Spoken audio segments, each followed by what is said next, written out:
Tenía 23 años cuando quedó viuda del rey Fernando VII. 3 meses después, aún vestida de luto, se casó en secreto con un guardia de su escolta. Nadie podía saberlo. Si se descubría, perdía la regencia y el poder. Pero su cuerpo la traicionó. 8 veces, embarazo tras embarazo, mientras toda la corte, por miedo o conveniencia, fingía no ver lo evidente. Ese matrimonio clandestino fue solo el comienzo. Lo que vino después fue peor. Negocios ocultos, fortunas imposibles de justificar, concesiones amañadas, corrupción de Estado y una red de tráfico ilegal que la convertía en una de las figuras más polémicas del siglo XIX. 2 exilios, un país dividido y un secreto que la perseguía hasta la tumba.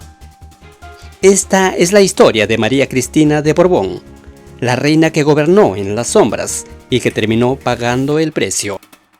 Este es un recorrido por uno de los secretos más intrigantes de la historia. Suscríbete y activa la campanita para no perderte nuestras próximas publicaciones. Ahora, prepárate para sumergirte en los detalles que lo hacen tan fascinante.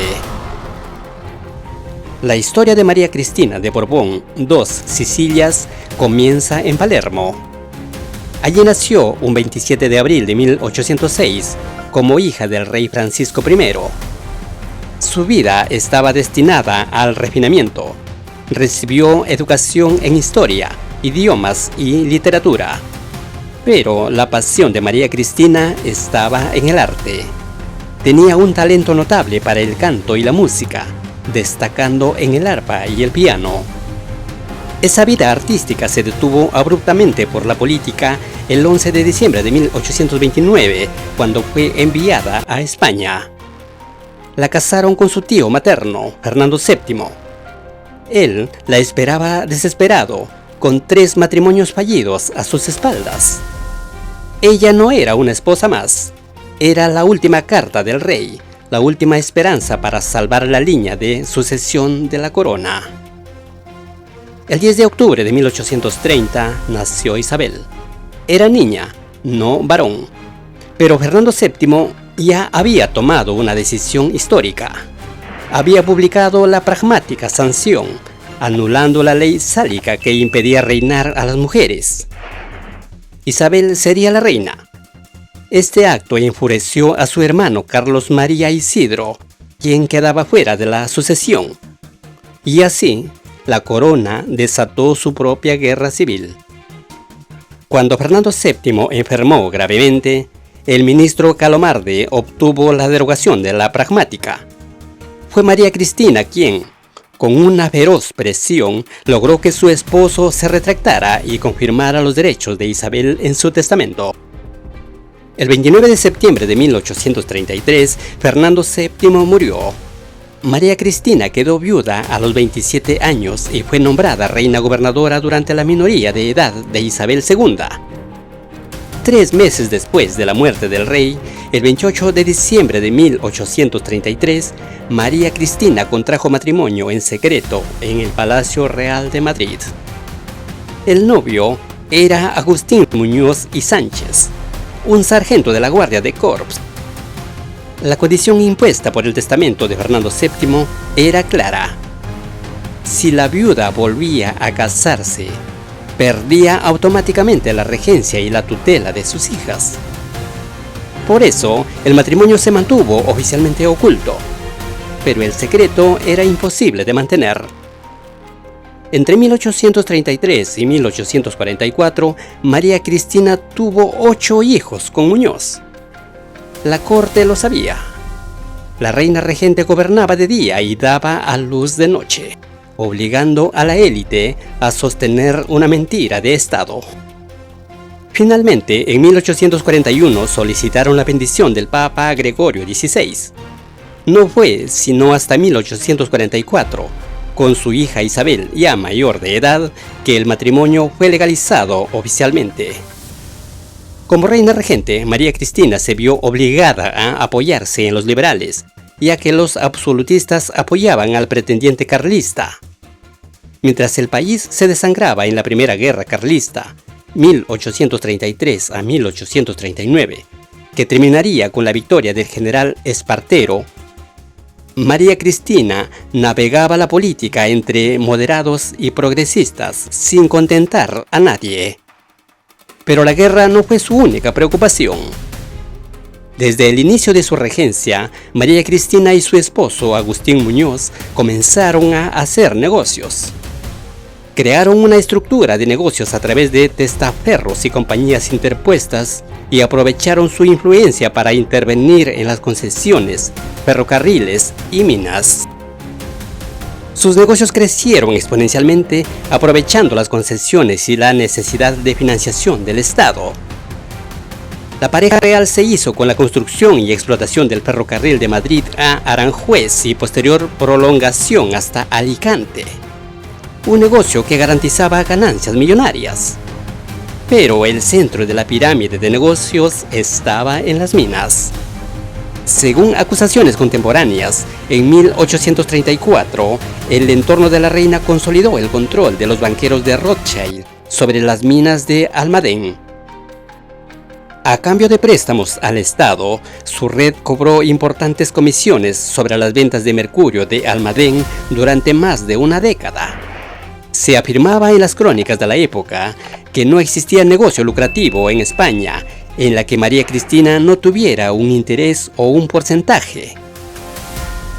En la cumbre de esta red estaban figuras clave como el general Narváez y el poderoso banquero José de Salamanca. Pero el negocio más oscuro y lucrativo fue la trata de esclavos. El comercio transatlántico de personas era ilegal, pero la tenencia de esclavos en las colonias cubanas no lo era. Los latifundistas de Cuba necesitaban mano de obra, y el entorno de María Cristina vio la oportunidad. El entorno de la reina, aprovechando la laxitud legal en Cuba, se benefició de las comisiones del tráfico ilegal de esclavos. Un escándalo que estalló en la década de 1850. La operación funcionaba entre las costas de Guinea y los varaderos clandestinos del sur de Cuba. La red, formada por armadores, funcionarios y militares corruptos, utilizó buques de gran calado para el transporte. El escándalo de la red de trata, una de los más grandes de la época, salpicó directamente a la reina madre por los beneficios obtenidos. En 1840, la situación política se volvió insostenible. La reina había apoyado la ley de ayuntamientos, que dio excesivo poder al partido moderado. Esto provocó una sublevación generalizada. El general Espartero, héroe de la guerra carlista, se puso del lado de los progresistas. El 12 de octubre de 1840, María Cristina fue forzada a renunciar a la regencia en Valencia. 5 días después, embarcó en el vapor Mercurio rumbo al exilio en Francia, dejando atrás a sus 2 hijas. Se instaló en París y, con el apoyo de su tío Felipe I, conspiró sin descanso contra Espartero. En 1843, tras la caída del general, pudo regresar a Madrid. María Cristina regresó como reina madre, se instaló con Muñoz y sus hijos en el Palacio de las Rejas.